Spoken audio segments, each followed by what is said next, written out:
So, I got a brand new fork for the Specialized Pitch Expert.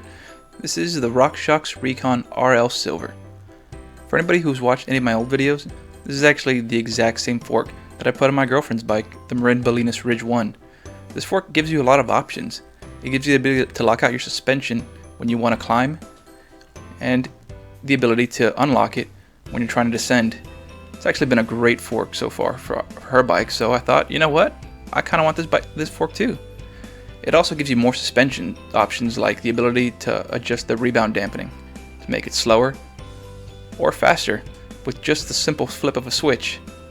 This fork has been pretty good, and it actually has a lot more options than my previous fork that came with the bike, the Centaur XCR, which only had the ability to lock out the suspension, and if you notice, nothing to control the actual rebound dampening.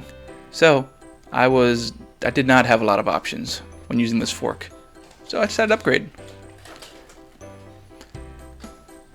This fork's actually pretty reliable, and I've enjoyed using it on her bike, so I thought, you know what, I'm just going to live a little and put it on my bike too.